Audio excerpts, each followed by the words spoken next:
VCI counselling जो all India counselling होती है, जिसमें आपको 15% सीट्स में एडमिशन मिल रहा होता है इंडिया के अंदर जितने भी आपके गवर्नमेंट वेटनरी एंड आपके कुछ प्राइवेट वेटनरी कॉलेजेस जो वीसीआई से अप्रूव्ड होते हैं।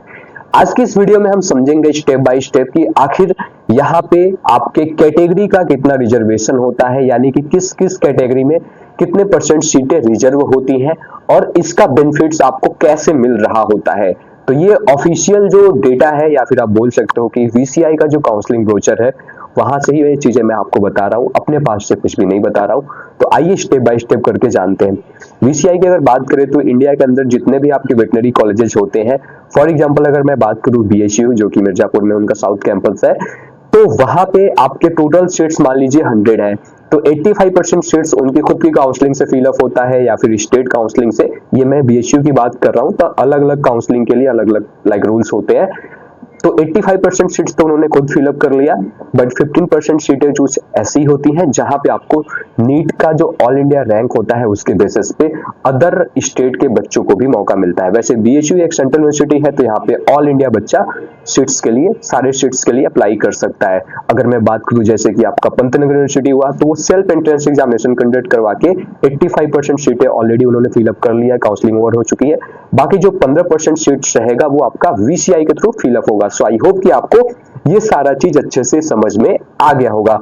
अब बात करते हैं वीसीआई का। तो देखो वीसीआई में अगर मैं बात करूं तो टोटल जैसे कि जितने भी एस्पिरेंट अप्लाई करते हैं अलग अलग कैटेगरी से, कोई ओबीसी से है, कोई ईडब्ल्यूएस कैटेगरी से है, कोई यूआर से है, कोई एससी कैटेगरी से है, कोई एसटी कैटेगरी से है और कोई आपका पीडब्ल्यूडी यानी फिजिकली हैंडीकैप्टेड कैंडिडेट है। तो अगर मैं बात करूं एससी कैटेगरी के लिए, तो एससी कैटेगरी में यहाँ पे जो टोटल सीट रिजर्व है वो है आपका 15% सीट्स, यानी कि वीसीआई के अंदर जो भी सीट्स टोटल आएगा आई थिंक 700-800 के बीच में रहता है।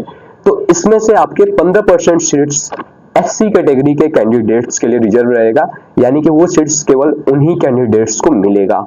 उसके बाद अगर मैं बात करूं एसटी कैटेगरी के कैंडिडेट्स के लिए, तो ये जो नंबर रहता है 7.5% यानी 7.5% ये एसटी कैटेगरी के कैंडिडेट्स के लिए रहता है। ईडब्ल्यूएस की मैं बात करूं तो ये रहता है 10%, यानी कि टोटल सीट्स का 10% ईडब्ल्यूएस कैटेगरी के कैंडिडेट्स के लिए रहता है। और अगर मैं बात करूं ओबीसी के लिए तो ये 27% रहता है। बाकी सब सीटें आपकी लगभग मैं बात करूं तो ये सब चीजें मैंने आपको बता दी। और ओबीसी में अगर मैं बात करूं स्पेशली तो जो नॉन क्रीमी लेयर स्पेशली है उन्हीं के लिए ये सीटें रिजर्व रहती हैं और जिनका सेंट्रल में लिस्ट में नेम रहता है। अदरवाइज वो सीटें आपकी एज अ जनरल यानी अनरिजर्व कैटेगरी में आ जाती हैं। तो ये मैंने आपको बताया वो सीटें जो रिजर्व रहती हैं।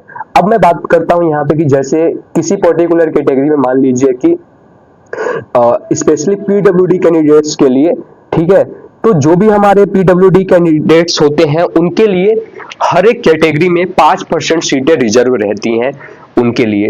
अब बात करूं यहाँ पे जो आपका सीट्स होता है वो कैसे चेंज होता है। अगर जैसे मान लीजिए कोई एसटी कैटेगरी का पीडब्ल्यूडी कैटेगरी का बच्चा है, तो अगर वहां पे वो बच्चा उस कैटेगरी में अवेलेबल नहीं है तो वो सीट एसटी कैटेगरी में चला जाएगा।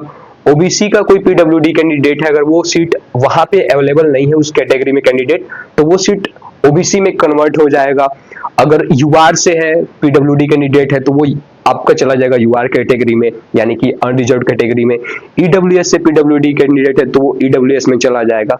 और ईडब्ल्यूएस की जो भी सीट्स रहेंगी अगर उस कैटेगरी का बच्चा नहीं है तो वो आपका अनरिजर्व कैटेगरी में चला जाएगा, यानी कि उस कैटेगरी का कोई बच्चा रहेगा अवेलेबल रहेगा। अगर वहां पे चॉइसेस रहेगा, वो चॉइस फिलिंग क्या रहेगा, काउंसलिंग में उसका रैंक वगैरह रहेगा, तो वो सीट उस बच्चे को अलॉट कर दी जाती है। सो आई होप कि आपका जो रिजर्वेशन को लेकर वीसीआई का ये डाउट था आई होप क्लियर हो गया होगा।